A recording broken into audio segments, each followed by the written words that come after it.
એટલે રાજ્ય સરકારને એ કહેવા માંગુ છું, સુનિશ્ચિત એ નથી કરવાનું કે ડિપોર્ટ થયેલા ગુજરાતના બેરોજગાર દીકરાઓ મીડિયા સાથે વાત ન કરે. સુનિશ્ચિત એ કરવાનું છે કે ખાલી પડેલા તમામ સરકારી પદોમાં ભરતી થાય, જેથી ફરી કોઈ ગુજરાતના દીકરા દીકરી બેરોજગાર યુવક યુવતીઓએ મેક્સિકોની બોર્ડર પર છાતી પર ગોળી ખાવા માટે જવું ન પડે. આ જેટલો ચિંતાનો વિષય છે, એટલી જ મોટી ચિંતાનો વિષય જે ગુજરાતમાં મળી રહેલી નકલી કચેરીઓ. માનનીય અમિતભાઈ બહુ વિગતવાર વાત કરેલી, પણ એટલું કહેવા માંગુ છું કે ગુજરાતની વિધાનસભાનું મકાન બન્યું ત્યારની ઘડીને આજનો દિવસ બીજા કોઈ મુખ્યમંત્રી નથી જેના મુગટ ઉપર નકલી કચેરી રૂપિયા આટલા મોર પિંચ લાગેલા હોય, સિવાય કે મૃદુ અને મક્કમ માનની ભૂપેન્દ્રભાઈ. નકલી પીઆઈ, નકલી ડીવાયએસપી, નકલી સીઆઈ વિભાગ, નકલી જજ, નકલી અદાલત, આ બાજુથી નકલી વકીલ દલીલ કરે, આ બાજુથી વકીલ દલીલ કરે અને કોર્ટ ઓર્ડર પાસ કરે છે. બધું ધુપ્પલ, બધું નકલી. દક્ષિણની ફિલ્મોમાં જે હંબક ના હોય ને એવું ગુજરાતની સરકારને તંત્રમાં ચાલી રહ્યું છે. આટલી બધી નકલી કચેરીઓ બાદ રાજ્યની સરકાર એવું કમિટમેન્ટ આપવા માંગે છે ગુજરાતની 6.5 કરોડ 7 કરોડ જનતાને કે જેટલી પણ નકલી કચેરીઓ પકડાઈ એ તમામના કસૂરવાર, એમાં નેતા હોય કે અધિકારી હોય, 1 વર્ષમાં બધાની ટ્રાયલ પૂરી કરીને બધાને સાબરમતી સેન્ટ્રલ જેલના સળિયા પાછળ ધકેલીશું. આવી કોઈ પ્રતિબદ્ધ રાજ્યની સરકારની છે? શું રાજ્યના મહામહિમ રાજ્યપાલ આ સ્પીચમાં આ વિશે એક શબ્દ બોલ્યા છે? મારી અધ્યક્ષની ચિંતાનો વિષય મહિલાઓની સુરક્ષાનો છે. આપ કદાચ એક કિસ્સો જાણતા હશો. સંતરામપુરના બોયડિયા ગામની દલિત સમાજની એક દીકરી પર 10 દિવસ સુધી જુદા જુદા ફાર્મ હાઉસમાં રેપ થયો, ગેંગરેપ.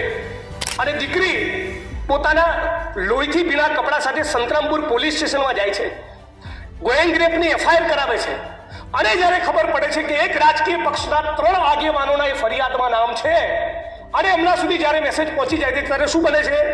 એ રાજકીય પક્ષના લોકો પોતાની મહિલા વિંગની બહેનોને સંતરામપુર પોલીસ સ્ટેશન મોકલી સંતરામપુર પોલીસ સ્ટેશનમાં ગેંગરેપની દાખલ થયેલી ફરિયાદ અને દીકરીના આ પ્રકરણ સબબ જે સ્ટેશન ડાયરીમાં નોંધ કરવામાં આવી એ એફઆઈઆરનું પાનું, સ્ટેશન ડાયરીનું પાનું ફાડી નાખે છે.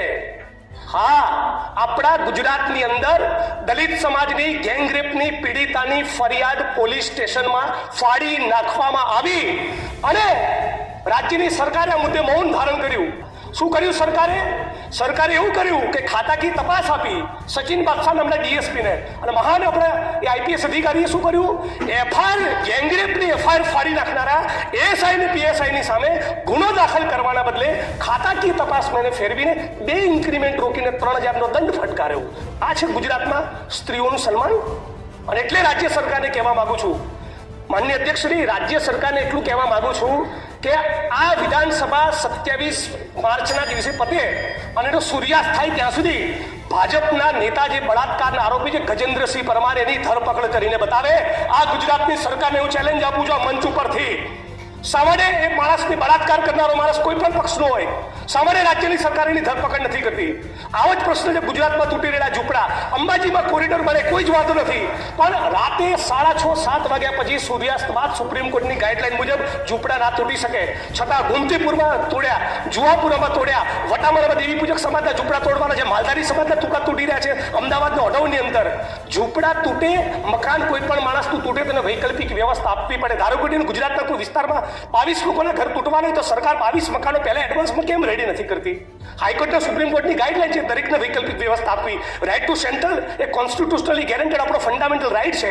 તો આ રાઇટ્સ ગરીબ માણસોને લાગુ નથી પડતો. રિયલ એસ્ટેટના માફિયાઓ, ઉદ્યોગપતિઓ જમીનોમાં દબાણ કરે, એ દબાણ ખુલ્લા ના થાય અને દલિત, આદિવાસી, ઓબીસી સમાજના ઝૂંપડા તોડી નાખવાના, એને બેઘર કરી નાખવાનો. આ ગુજરાત વાઇબ્રન્ટ અને સ્વર્ણિમ ના હોઈ શકે.